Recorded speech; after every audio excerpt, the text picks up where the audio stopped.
Okay, all right. Good evening to all our listeners. Welcome again to another episode. This episode 5, and today we are looking at due diligence as a gatekeeping tool. As a way of reminding us, kindly do like our videos, subscribe to our channel so you are updated and informed whenever we are live or we upload videos on the channel. Okay, so we'll move forward then. So my name is Graham. I'm the host for this podcast, and with us today we have Aisha. So Aisha will quickly just tell us about herself, background, and what she does, her name. Okay, Aisha, over to you then. Okay, Graham, thank you very much. Hope you can hear me well. Yes, yes, loud and clear. Okay, thank you very much. So my name is Aisha Muhammad. I currently head the KYC due diligence team in TMAPS, a subsidiary of MoneyPoint Incorporation. I have a background in risk management, internal controls, and compliance.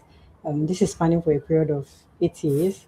When I talk about compliance, I mean I do KYC due diligence, of course, because of the title that I hold. I do regulatory compliance as well as product compliance. I think this gives you like a brief insight into, you know, oh, way before now. Some people would say that I'm a media girl because I had my BSc and struggling to do an MSc in mass communication. So yeah, I Ah, and I was interning for a long time with the Nigerian Television Authority for a period before I delved into internal controls and then, now compliance. tanan, tan, tan, tanan, tan. Okay, You can okay, say so, that. so where this is for mass switching into compliance. So, but how did you get into the space? Tell us from your first of the first organization you worked in, how you transitioned into Mhm. internal control, compliance kind of stuff. Okay, so yeah, I worked with Union Bank to start with. Like I said earlier in my introduction, I started with internal control. That was where I was born, or where I was bettered basically. So it gave me like a very good background and grip on risk management, right? So you can't talk internal controls, of course, without understanding risk and how it places in various organizations. So a time came where I had to like embody dual roles. I needed to step into a management position, and that position, I mean, is not for a single role. It also embodies compliance. So I mean, I didn't have a choice. I would like to even say that I don't think I chose compliance. Somehow he found me. He just snuck his way into Compliance my life. chose you. Exactly. He chose me, and then before you know, we're in love. So yeah, I had to brace up. I had to study. I had to build myself up to see how I could, fit into that role and that space that I found myself into, clearly. So went ahead to do DCP. That's after reading plenty, trying to understand. Even though I was already exposed to a whole lot of compliance activities because of probably the people around me, the kind of media contents I'm usually exposed to. I kind of have quite a whole lot of knowledge about compliance even before delving into the field. So it didn't come with so much difficulties, but like all things, we all want to achieve excellence in what we do. So I started reading, went ahead to do DCP first. Of course, passed with flying colors, understood compliance more, took up more projects, tried to do independent projects also. And then, yeah, went ahead to do camps, and then here we are. Well, that's quite an awesome one. Yeah. I know we talk around certifications, but very quickly, just so, what's a typical day for you like? So just walk us through uh, things you do on a typical and also the not so typical day as well. Okay. Well, I mean, I'm not your day-to-day everyday compliance officer, right? Because I head a unit, I mean, I have to do a compliance officer work in addition to manage teams, manage people, manage systems, as well as manage processes. So a lot of time, let's say, another beautiful thing with compliance is you can never ever ever predict how your day is going to go, right? Let's assume business close of business today, everything has gone well. The next morning, you've written out your to do. So I want to do this, I want to engage this team, I want to do that. And then you just get a maybe a message, a mail to say that you have certain regulators coming. Guess what? The entire of your day is, messed up, turned upside down. You are here trying to analyze things. What happens to that to do that you have written down? You It's have to all postpone. gone. Exactly. You have to postpone it until you are done with what has found you. Or is it when somebody will come and say that we have law enforcement inquiries, and then some of your merchants or your customers are found wanting for one thing or the other. Oh, we need to run an investigation on this. Or one of your system is failing. We need you compliance to come and do this, and the likes out of the blues usually. But those are all, of course, exceptional cases. And on a good day, what do I do? Yeah. So, like I said, I find a way to embody people, product, system, processes in my day to day activities. So, when I wake up in the morning and I am about to start my day, I look at the previous day's activities. What is it that I've not concluded, right?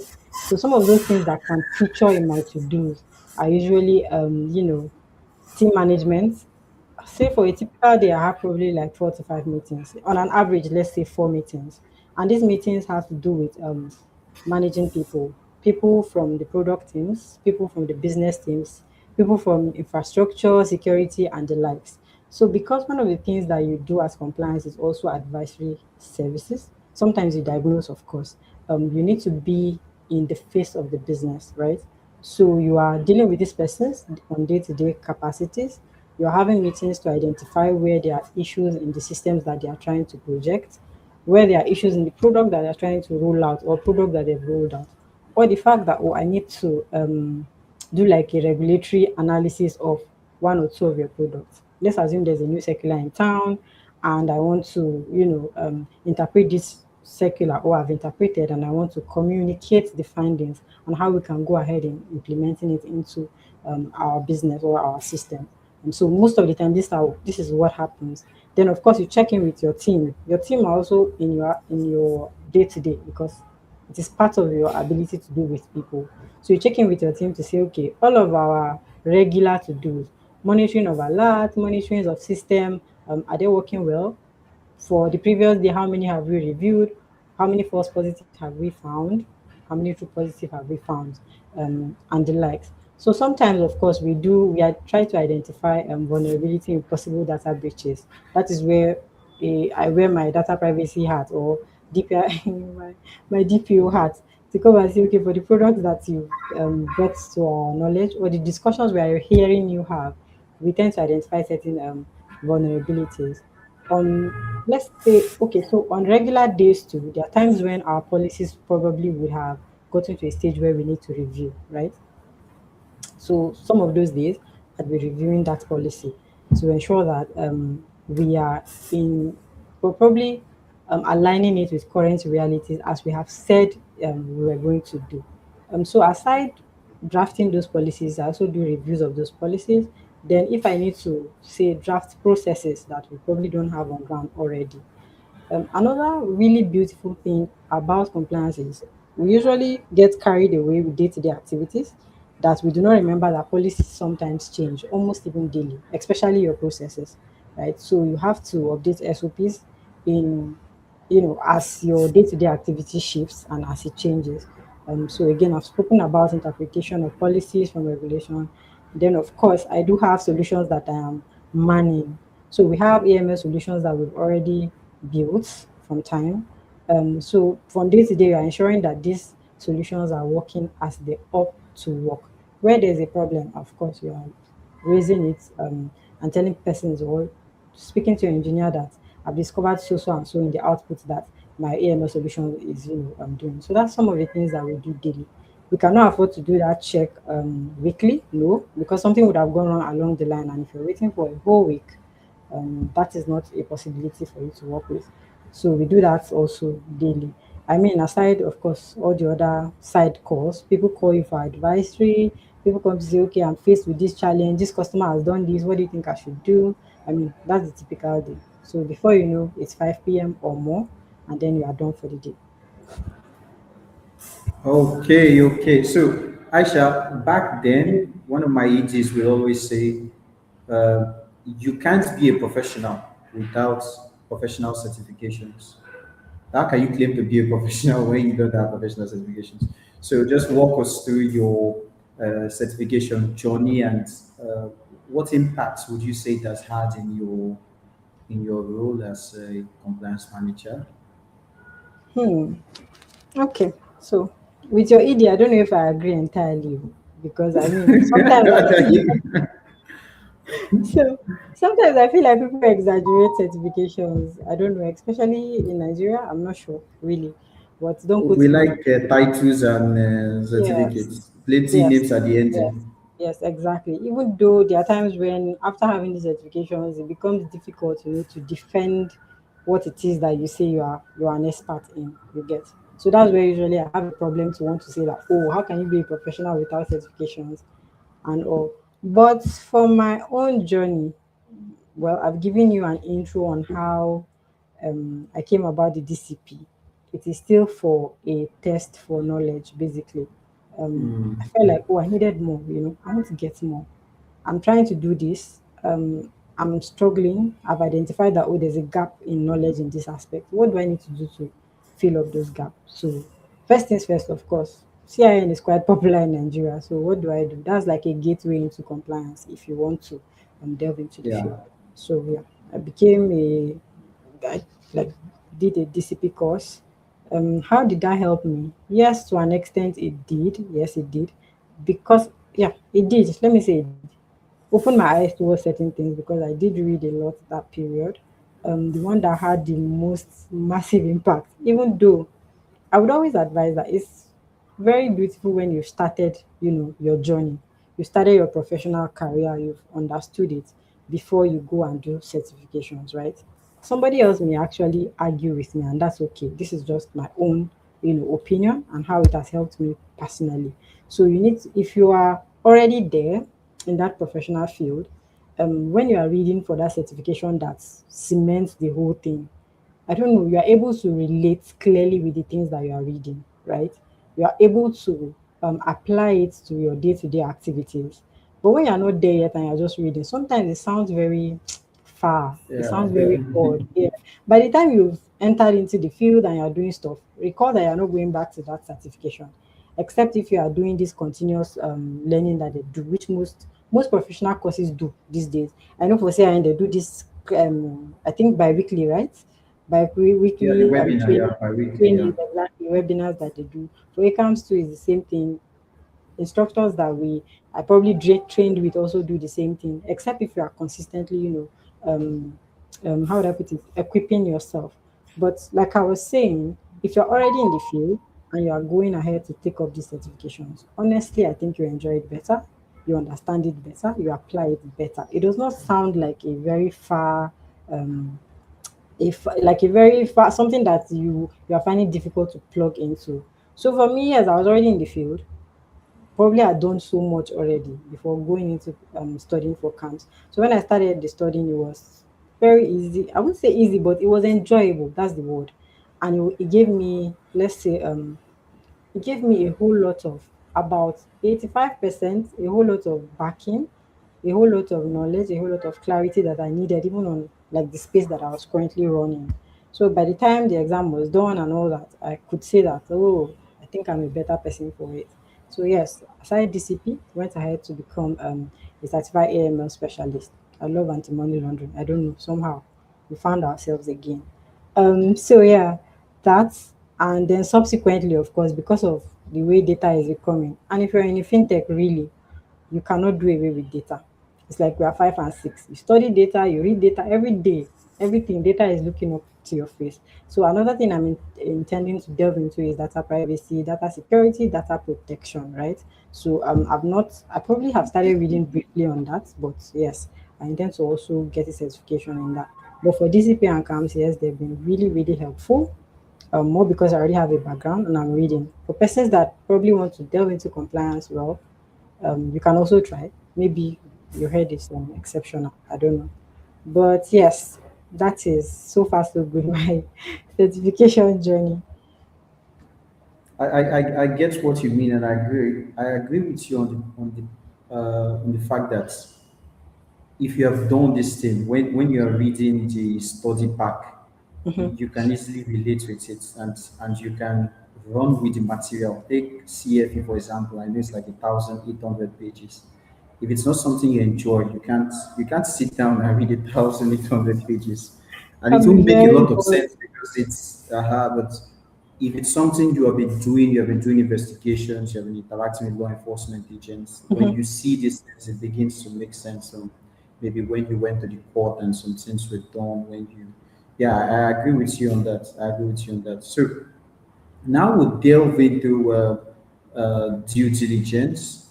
Yeah, so just for our listeners, so you know, according to the Bank Secrecy Act, due diligence forms a part of AML compliance program. So and Aisha is a specialist in this area because it's part of what she does in a day-to-day function. So we'll just run through starting from maybe we'll skip the business aspect. Let's just go into, so maybe we'll just talk around the KYC and KYB, so our listeners will get a feel of what those things mean before we delve into what it means to do due diligence for people you're trying to onboard. Oh, okay. So you want to do KYC, you want to do KYB, and you now want to do due diligence. Can I just lump everything together? I mean, Yeah, because yeah, they are yeah, sure, all sure. Go ahead. exactly. I So want to. they all work hand in hand basically. I like to usually say that due diligence is like the big umbrella, right? Where every other thing falls into. You can do due diligence for anything, everything, basically.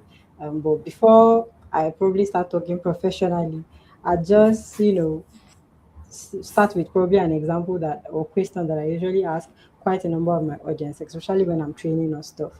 I used to say that, oh, I remember when I was trying to get married, yeah, and yeah, I'd met this very wonderful guy and stuff, and he had to say, okay, I want to marry you. I don't know him from nowhere, different backgrounds and all of that. And then he came to my house, and I know what my parents, the extent to which they had gone to. In those days, people would say in those days, they used to do that checks, to say, okay, who is this person? Where's their family compound? What's their family name and all of that, right? In those days when people were in villages and in communities. So yeah, when that was about to happen, my father stood up, say, okay, where's this guy from? It's also place. Ah, wow, okay, that place is far. Do we know anybody in those places? Okay, I think I have a friend, people just kept saying one thing or that you call this person, call that person and all. So before you know, where's their house? Where's their family house? Where's their village? People had gone to go and check, going to go and ask people around, do you know this family? Okay, what what do you have to say about them? Are they good people? Do they even have cases of probably madness in the family? Do they have cases of cancer? All those type of questions you do just to ensure that your daughter or your child is safe in a marriage, or the person that your child wants to get married to is, who they say they are, who they project themselves to be. Something as simple as that, even though the process is really not simple, is I mean, you've done due diligence, probably with or without knowing, you've done it. You want to buy a new phone, you want to buy a new laptop. I get people call me to say, this laptop, they say the gig is this, the RAM is this.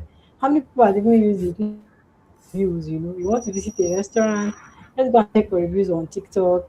Yeah, Um, yes, exactly. What are people saying about that place? Ah, their food is bad. I know I'm not going there, and all of that. The person of saying, no, I'm not going there is you saying, you know what, I don't want to do business with you. Why? Because the outcome of your due diligence check did not turn out well. So I hope that gives like a simple background of yeah, what yeah, sure, sure. due diligence is. So professionally, I mean, due diligence in the context of financial services and AML safety compliance is the process of identifying, verifying, and understanding your customer. As simple as that. There's no I mean, when you get into the intricacies of application and the likes, you can start seeing complexities. Yeah. But simply as simplified as anything, just you identifying them, verifying that is you going extra mile to check and ask, okay, this identity that I've seen, is it true? Is it truly what you say you are? And then Yeah, understanding. Yes. So generally, it is not even a one-time activity. Some persons do think that it is a one-time activity. It is actually like a life cycle of obligation, right? So due diligence can be conducted on employees, customers, partners, vendors, businesses, anybody. The moment you want to get into an agreement, a relationship, whatever it is, right? Um, you must conduct due diligence then. And that is where KYC as well as KYB come under, right? KYC simply directly meaning knowing your customers. KYB is usually knowing your business or knowing your customer's business. I like to use KYCB, which is knowing your customer's business. So in the process of wanting to know, we would not probably delve so much into other aspects of due diligence, like the employee due diligence, like the vendor probably, or third partners. Are just strictly um, align it towards customers, right? Because eventually everybody is your customer, is it not? I hope that's okay, Graham, for the purpose Yeah, of sure, this. sure. Go ahead. Yeah, Yes. yeah. So, if you want to conduct due diligence, usually what are the steps that you take? What does it even entail to start with? There's no ending. Like one of my mentors will say, due diligence does not have ending. There's no question that is stupid in due diligence. Something as simple as your instincts, right? Guides you towards your direction of due diligence that you want to carry out. So some organizations may probably just write out processes to say, okay, you know what, the way we want to do diligence is first up verifying, and that's all, right? But for instance, if you are the investigator or the analyst at that point in time, you could say that I don't just want to identify you or verify you. Or in the process, after verifying you, you know what? I want to go a step further. I didn't like the way this person walked into this place. I didn't like his body language. Why did he have blood on his body? And I go ahead to say, oh, but come, why is your body like, why do you even have blood on your body? Right?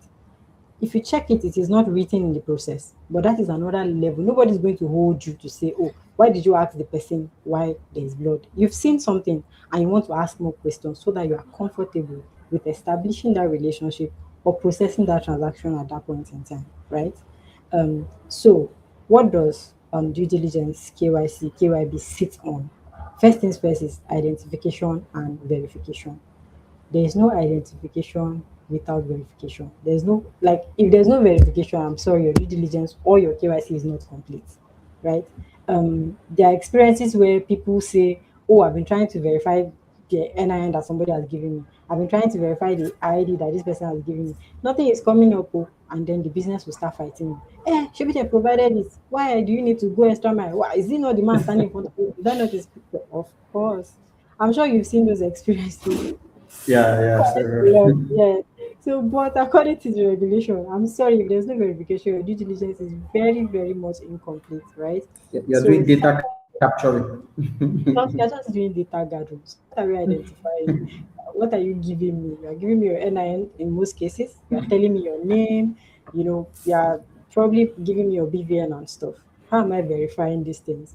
I'm going to other data sources. I'm going to independent website. I'm checking, or what do they call them? Let me just say, okay, the NIN database or the BVN database to run this identity documents that you've given me. Oh, you've given me your passport. I'm looking against that database. Is it the same person? You've done your facial verification. Is it the same person I'm seeing in front of me, etc., etc. That's the process of verification. Then next, you want to understand, of course, the relationship. Another thing with due diligence is why you're asking, you're understanding everything. If I don't understand you, if I don't, by the time I'm done with you and somebody comes and say, who is this person? And I'm stuttering, I'm stammering, I'm doing, I don't think my due diligence is complete. I should be able to clearly state that this is who this my customer is. That's why when law enforcement come to us and they are telling us, oh, one of your customers has done this, please provide, right? They don't want to hear that you are stuttering. They don't want to hear that you're saying, oh, I don't, we didn't have this, we don't have that document. Oh, I don't know the person very well. Now, another of my mentors usually would say that compliance deals with documents, right? I cannot carry you as my customer on my back. I don't know if you understand. I can't carry you on my back. I can't Mm. say every time I need to talk about you or somebody wants to ask stuff about you, I'll go and call you on the phone. Or yeah, come, let them talk about you. It's just documents you've given to me that tells me everything I need to know about you, right? So we want to understand why exactly is it that you're even trying to do business with us? What is the purpose of this business? What is the nature of business you want to do? What is your source of funds? What are the expected transaction volumes that you said you are going to do? Right? So when we are even delving into enhanced due diligence, you can even go as far as verifying that source of fund. Somebody comes to you and is looking, though they say don't judge a book by its cover, but I'm sorry, judgment has helped a whole lot of people. So sometimes I do judge, right? You come a young boy or what, so let's say not up to 20, come in big cars, everything, or rather, okay, let's use the opposite direction. Young best person comes to you looking all tattered and stuff, and I'm asking you, what is your source of fund? And probably you're telling me you're calling something big in my ears. Oh, I work with what? Where is the new money now? Oil, Abi? Good. I work with NNPC. I work with NLNG, right? And you're looking the way you're looking. I will judge you. I'm sorry. So there are times when you go further to say, I want to verify that information that you have given me. You know what? Please, do you have an employment letter? Sometimes your processes don't even capture this thing, but hey, that's what due diligence is. You're asking to Yeah, know. yeah, So, as you are getting to know that person, if for instance, the person is a corporation, a company, you're asking yourself, okay, who are the brains behind this company? Who has controlling interest? Who has, a significant control of this? Who are the persons of significant control? Who is the person, like basically, who are the beneficial owners behind this company? And that is where you start digging into the natural person. It all has to do with due diligence. Again, we've had quite a number of challenges with people not wanting you to dig deeper, right? So they come to you and they say, "Oh, I have this customer who is a corporation, blah blah blah." Okay, who owns this company? You say it's another corporation. Who owns that corporation? Ah, compliance. Your own is too much. Oh. You've not done well. By the time you say, you know what, let me not get on this person's bad side, I just take you the way you are giving me that information. You've not done your due diligence well, because bad actors can actually hide in those layers of, in those layers of structures. And if you do not reveal to the last natural person, for instance, you would not know the person that you are dealing with. You cannot say that you have known this company that you are dealing with fully, right? So, like I said, due diligence again is not a one-off activity; it is an ongoing thing, right? So, in the cases or in cases where you are conducting your ongoing monitoring, a whole lot of things happen, right? It helps you to identify and notice any changes that has happened to that information or that thing you know about your merchant to start with or your customers to start with. It helps you monitor the transaction better. It also like ongoing monitoring also involves you refreshing their CDD information at all points in time. So as you are getting to know the person, you've known them before. People change, right? Even the person that you know 5 years ago, as at that time that you know them, they are not the same person as they do today. So ongoing monitoring helps you identify what exactly has changed. It also helps you change, the risk of that individual in your institution. It tells you that okay, as at the time when I knew you, you were a student, right? Who probably just gets what 5,000 naira monthly from his parents. Um, Through ongoing monitoring, I've understood that it looks like you have finished school and you're working with Shell, for instance, and I'm seeing this amount of money, or it looks like you've now opened an NGO, or you are now dealing in automobiles and the likes, right? So that ongoing monitoring will tell you that the risk rating of this person or the risk profile of this customer that you onboarded earlier as a low risk customer has now changed and it is a high risk customer. So it helps you implement a whole lot of your controls as better as it is. Another aspect of due diligence, which I mean should come up after identification and verification, usually is risk profiling. You don't joke with that. What is risk profiling? It's just you saying that as you have come to me, um, I don't treat all my customers or everybody that have come on the same level. I don't treat them the same way based on certain indices or some of the information that you have given me, and also some of the regulatory requirements and international best practices. I would want to rate this particular type of customer higher than this other type of customer. Like the example I gave you, where I said a student who probably has a profile or a transaction history of 2,000 naira monthly, you probably don't want to rate him the same way as someone who probably sell cars, is into auto dealership, who travels frequently to high risk locations, etc., etc. We get so risk rating helps you to place your customers into buckets, then it does what? It goes ahead to tell you how much you want to get to know that person. So if you are a low risk customer according to your risk rating, you then get to implement the simplified due diligence where you know what, I don't want to ask you too much. Even though these days today in the country, what we do is customer due diligence.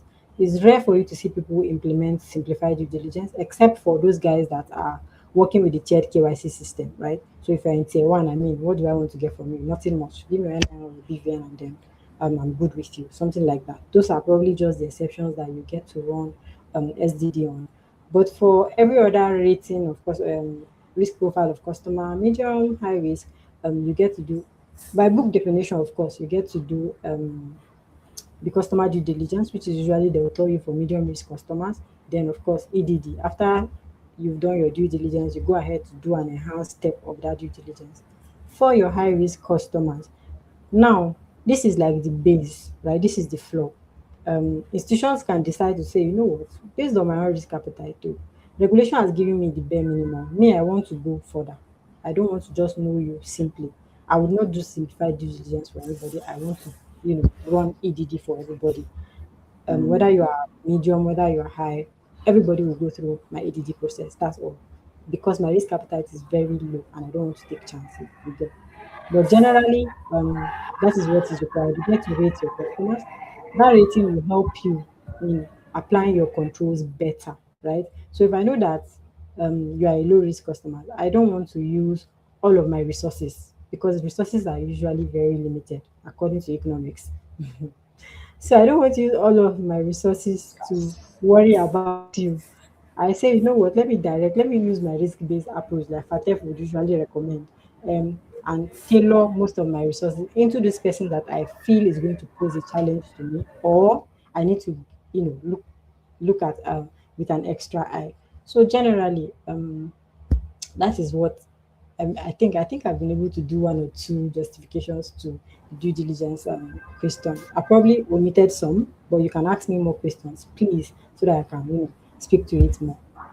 No, no, no. Definitely, you have done justice to it. So I think you practically touched area of due diligence. So my next ask would be, how do we link due diligence with the AML, CFT, CPF?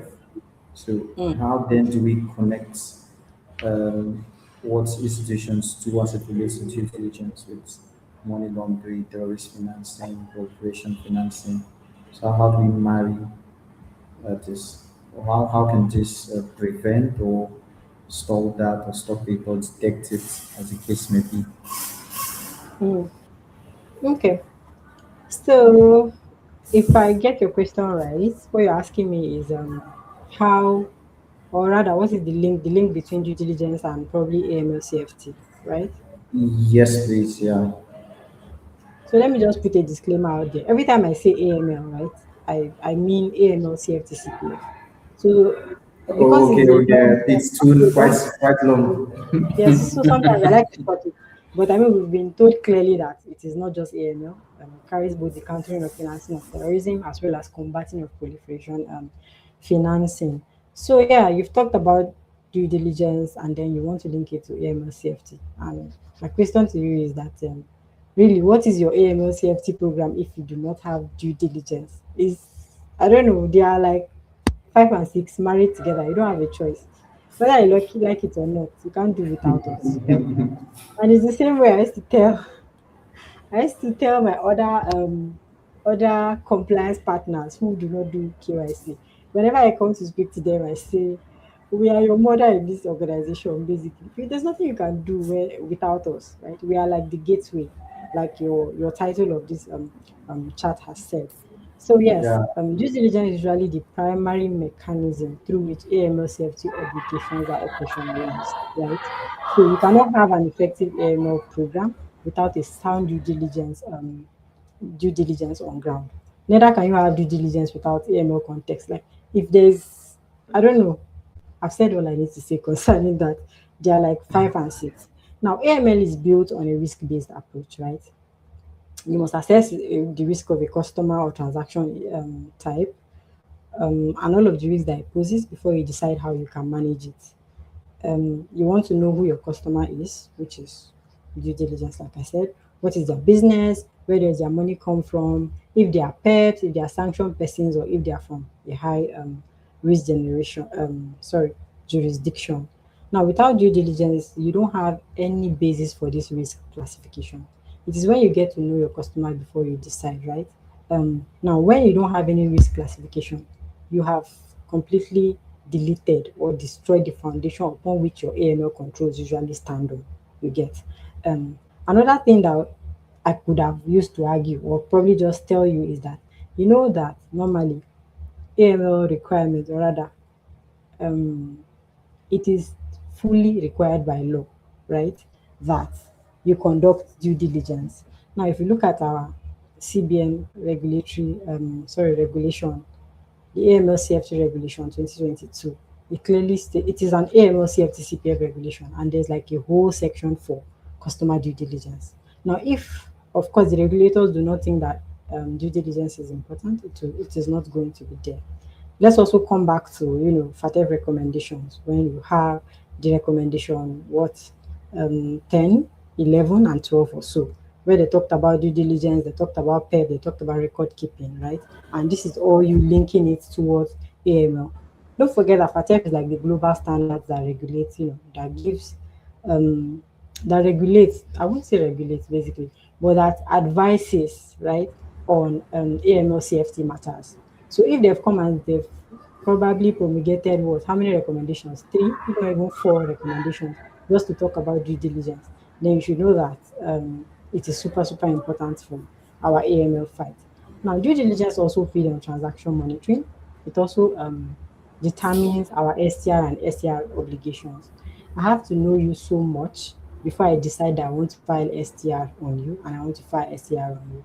All of these things will tell me more on how much I suspect you, right?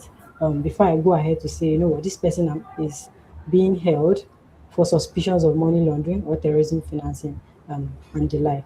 So, I mean, I hope with all of these things that I've pointed out, you could clearly see that there is a link, and due diligence is super, super important in implementing organizations' AML safety controls.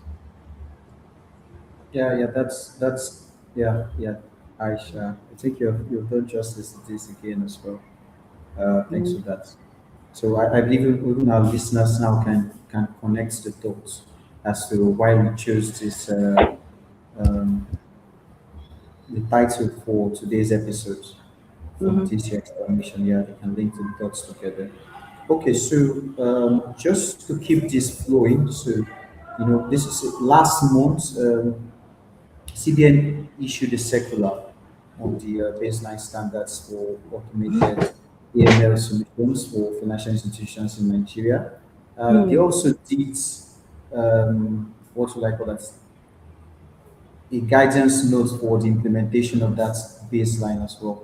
So very quickly, can you just uh, tell us about these two things and um, how from your perspective you feel like you think this would impact the industry? Yeah. Okay.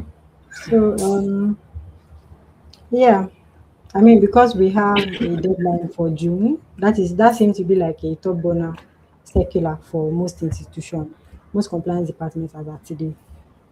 So yeah, there's like a baseline standard for automated AML solutions for financial institutions in Nigeria. Then after it, like you have mentioned, there's also like a clarification on the interpretation, which is like a guidance note.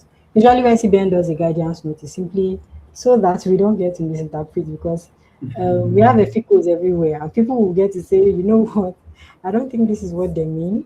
This Before you know, everybody will have different interpretation. Whenever there's a guidance note, it simply tells you that this thing is important to us, and we do not want you to mess it up. So take this follow up to further, buttress our points that we've issued out. Yeah. So yeah, one thing that I'd like to say for starters is that that is not the ceiling, right? Whatever the tenet of that circular is, it is not usually the ceiling, it is like the floor. This is what the expectation is fully, Yeah, the right? base. And that's saying exactly. like the name baseline. You can go above and beyond, but please don't go below this one. That's what they are saying. And so, why do we think that this is being brought to fore? First things first, this is in line with FATF recommendation, and I strongly believe that it has a whole lot of things to do with our removal from the grey list. Some of those deficiencies that were found include something like this, and they are saying, you know what, we want to maintain the standard so that when FATF comes tomorrow, they see that we've done so many things around making sure that our financial system in Nigeria generally is on point. What does this circular say to you? It is now telling organizations or institutions that you don't have a choice anymore. Whether you are a startup, because in our fintech space we have this English for startups. Every when somebody just say, "Oh, I'm working for a startup," just know that it simply means you don't have anything. You have to build systems from scratch and all that. Then when you are in compliance, it's worse because you are probably expected to do your STR review, STR filing, everything manually. You are probably using your Word document, using your Excel, using your Google Slides and Sheets and whatever to do basically everything AML, all your AML checks and reviews, right? So CBN has come with this circular now to say it is no longer business as usual. Brethren, you are going to definitely automate all your AML solutions, right? We do not want to hear that, oh, we are doing this part manual, oh, this side is automated. I mean, this is, I don't know how so many other organizations would take it, especially our startups, but that's the base of it. That everybody, it is now compulsory that institution would automate all of their AML systems. Aside that, there's something that the circular also talked about, which is integration of the entire database and systems. So what is expected that your AML solution will be embedded into your organizational system to the point that when I want to know anything about a particular customer and I pull his information, I want to see everything about that customer at a glance on that same solution, right? So, for instance, before now, before now, quite a number of organizations do different AML monitoring on different in silos. KYC Yeah. have their own in this corner. People that do transaction monitoring, they have So their yeah. own monitoring tools in this corner. Who are the fraud people? Okay, they have their own in this corner, and then the likes. Who are the regulatory reporting? Those ones rarely even have AML tools to start with. But I know some institutions have gone light years ahead. So now CBN is saying, I don't want that, bring everybody together. And honestly, that is like a very, very beautiful proposition, right? Because sometimes when you are carrying out investigation, it is very cumbersome to want to go around all of these solutions in trying to achieve your decision or come to a decision about a particular customer. But what CBN is saying is that, okay, bring everybody into a single platform. When it's full, I want to know you, Graham. I would like to see what who you are, which is your KYC details. I would like to see at a glance if you've had any flags within since your inception with us at a glance. What is even this person's risk rating? What is their source of income? If they've conducted any extra check on this particular customer, I want to see it at a glance. If, for instance, organizations embed their fraud monitoring tool on that same AML solution, you want to see clearly, okay, what is the fraud history of this customer all at a glance. That is another how would I put it, requirement of the circular, which this is the part that I love best. Integration may people may struggle with integration really, and of course it is very, very cost intensive. But if we are serious as a nation about fighting AML and the likes, honestly, this looks like the best way to go, right? So another aspect of that circular talked about accountability. It is saying that we are not saying you cannot use third party vendors. Oh. Number one, we are not endorsing any vendor, right? That's one thing it has said. Yeah. So even if vendors, because since that circular came out, I can't count the number of And um, CBN compliance. blank emails. Thank you. Blank emails that I've been receiving. I don't even know where they found my emails from, but I've received quite a number where they come and say, "Oh, this particular, oh, our solution is CBN, blah blah blah. Oh, regulatory has given it an okay. We would help you meet up with this circular, blah blah blah, and the like." And CBN came out in its clarification to say, "We did not endorse anybody, oh, even if they have written it clearly that we endorsed by the CBN." That is not from us. So even if you rely on third-party solutions, even if you rely on artificial intelligence or machine learning capabilities and the likes, it is still expected that that system, you should look at it end to end. It should be able to do exactly what the secular has said it should do, not half part of it, not quarter. It must carry. If you are using a third party vendor, that vendor should be able to demonstrate the certain criteria to you. And some of those criteria, usually, I like to put them in three buckets. Are like defensibility, the solution must have like clear audit trails. It must have explainable decision. If you've used it, let's assume there's a case management, you've used it, you should be able to see that trail of everything concerning a particular customer. Um, Decision you've made, even for false positives, I did not go ahead to file an STR. This is the reason. That solution Yeah. should be able to capture everything, yes, in a particular space. That solution again is expected by that circular that it has good governance. So the solution will define ownership. It has also made model validation rather very, very much compulsory.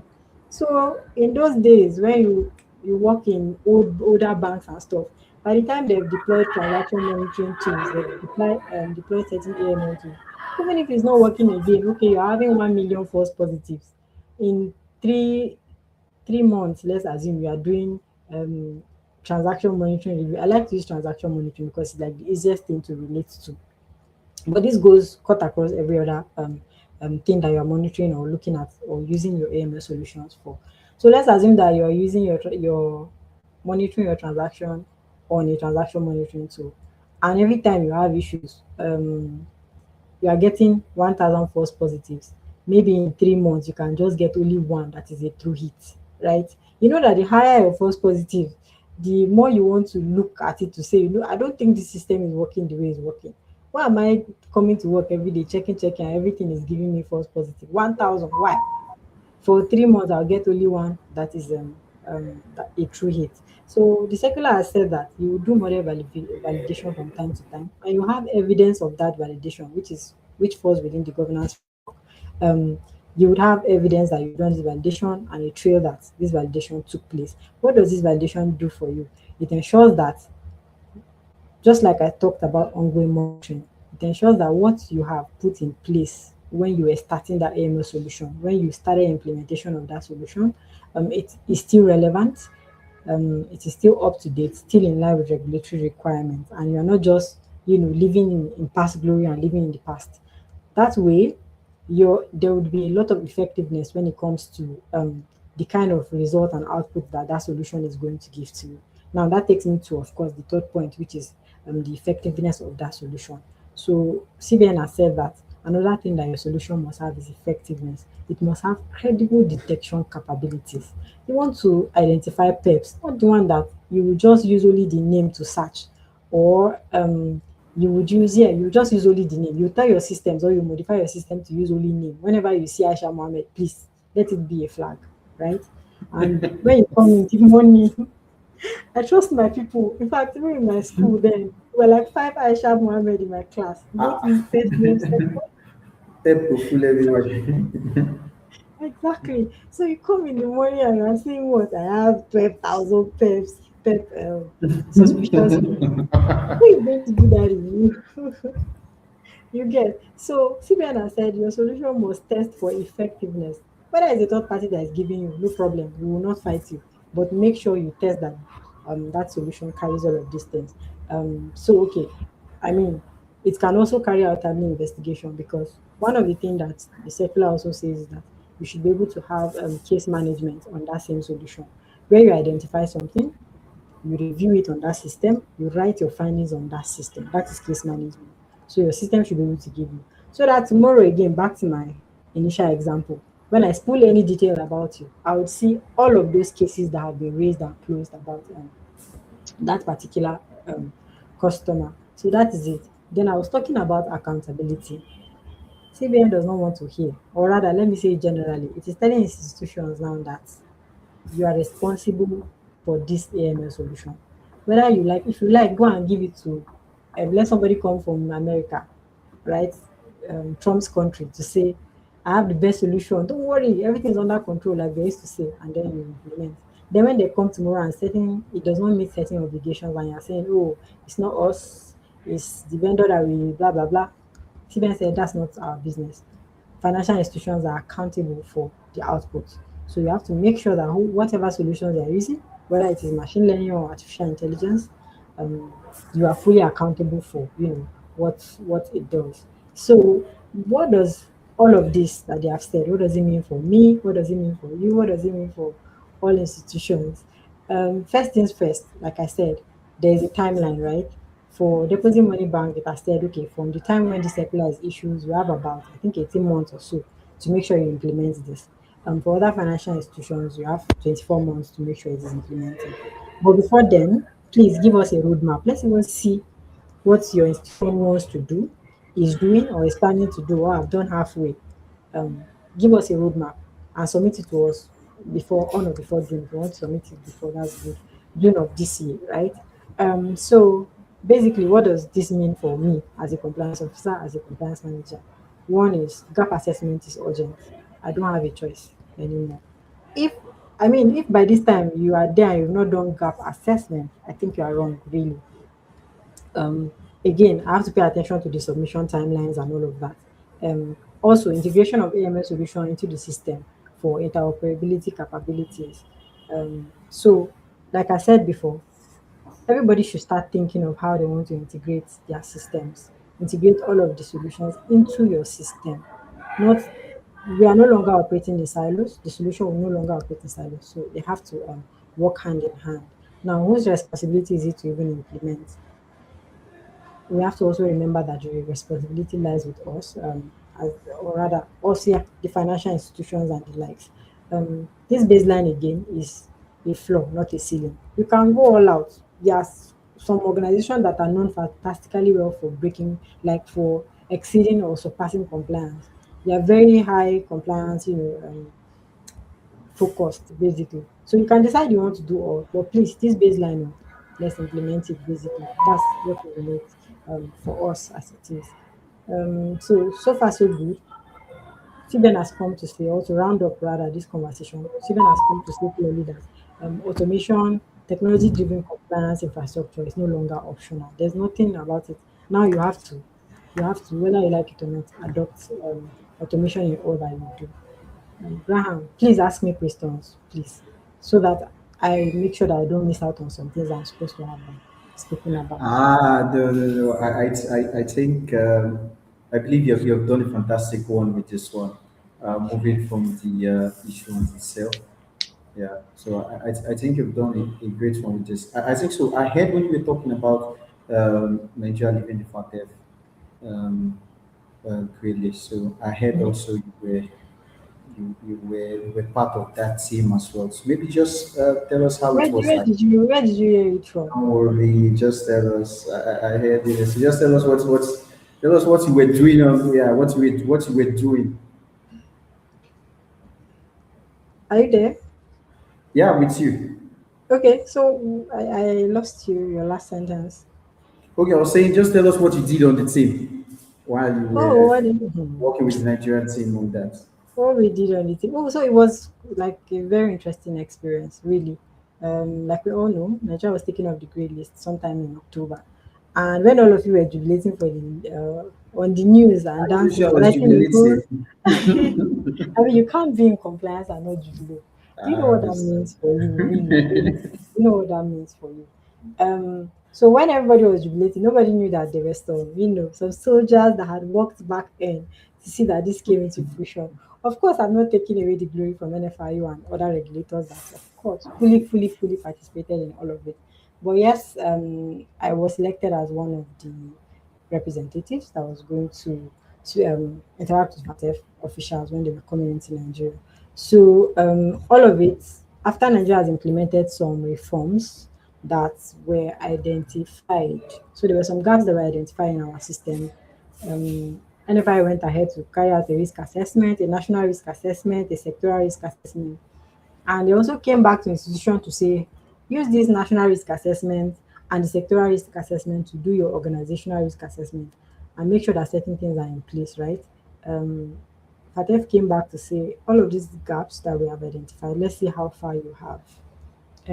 come, or how far you've gone in implementing them. So there are certain institutions were identified in different sectors. So we had deposit money banks, we had PSSPs, which are people into payments. We have what IMTOs, we have MFBs, and then the likes. We also have some level of DNFBPs, that's designated non-financial businesses Okay. and professions like that. So I think those people also selected just few people to come and represent Mhm. the sector, the organization, and the like. So what happened was, of course, we did like a little bit of training. People that have gone through the, because it's not the first time that we were on that list anyway. I think we've been there like Yeah. twice or thrice. Mhm. Yes. So, but now we are hoping that this removal is final. We don't want to go back there. And honestly, I'm seeing what the regulator is doing, to ensure that that happens. I'm super, super impressed, right? Um, so yeah, we did some trainings, what the expected questions are going to be. We're also asked to demonstrate some of those things that are required. Okay, for your institution now, where would you rate your institution? Okay, based on my sector, based on your sectoral risk assessment, this is where a payment service provider is rated. Oh, we're on medium risk. Okay, based on medium risk, what is your entity or your organizational risk structure, right? How does this feed into the way you do compliance in your organization? How does it feed into the way you handle your customers, etc., etc.? So yeah, there was training, there was practice, there was show me your documents, bring your policies. Does it align with international best practice? All of those things. Okay, with your relationship with the regulator, how well was it? All those type of things. What would you want your regulators to do better? So it was like a very nice interactive session. And then by the time we were ready for their visit, I mean, we were all aligned on where we are, what the expectations of the regulators are, even though we all knew that from day one. They didn't stutter when they were giving us those expectations. So, yeah, when FATF came, they asked the same questions. Luckily and beautifully, we were already prepared. We already knew what we had, right? They also advised what we could do better, and then that was it. So we all sat down, folded our hands, and we were waiting for the outcome. I didn't mention, oh, we ate a whole lot of food. I'm sorry, I ate a whole lot of Ah, food. hot jollof rice. Don't mind me, because I had to leave my station now. The only thing that keeps me well is food, so I had to keep buying all the things I like. You get. So yes, we folded our arms. I think that session closed maybe in July or so. I'm not sure. Waited for 2 months thereabout, and they were all waiting. When the result just showed like this, we're so happy, and yes, we are glad that happened the way it did. So that's just a little bit around of story around my representation. Okay. Yeah, So, so, so I think we need to clap for you at this point. We need to clap for you please do. for the Even though good I work got a you and your recommendation team did. letter. For the we Thank need to you. clap for you. That's a good one. Yeah. So I think even before we shut down, I'll just say, what advice would you give to those that want to venture into the compliance space? So before as we draw uh, this meeting to a close, so what's your advice? Okay, so I mean, we need all the compliance persons we can get. Actually, the country needs that. Organizations need that. I mean, everywhere we need as many compliance personnel as we can get. But I should just add that we just don't need any type. We need really good compliance officers, really, really good and smart guys that would come and make everything better, right?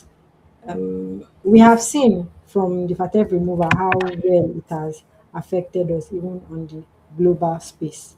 So the more we have seasoned professionals on ground who are doing the right thing, the more posture the country will take, our organizations will take, and I think in larger sense the economy too will probably tilt towards getting better from that light.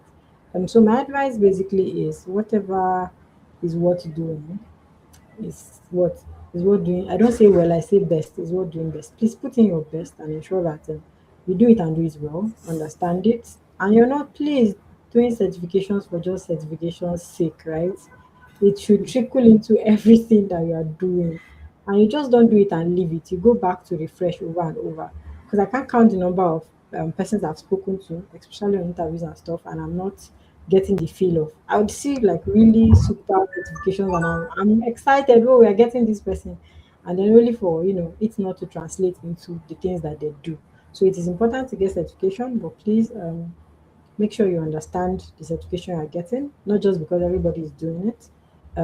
Integrity, please uphold integrity to the highest standard, because everywhere we test you, every step of the way you take in your professional journey, you'll be tested basically.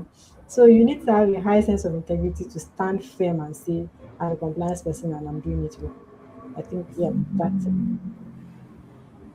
So, Aisha, it was nice having you in today's episode.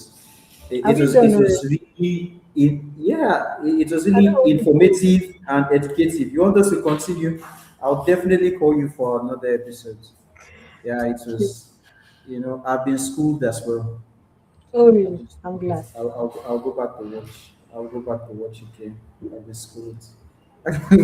So, to all our listeners out there, we say thank you for joining in. We hope to see you next time. So, like we pointed out earlier, like our video, subscribe to our channel, so you'll be informed whenever we are bringing out the videos uh, into our channel. So, thank you, Aisha, once more, and thank you all for joining in. Do Thank have you. a great weekend. All right. Bye, Aisha.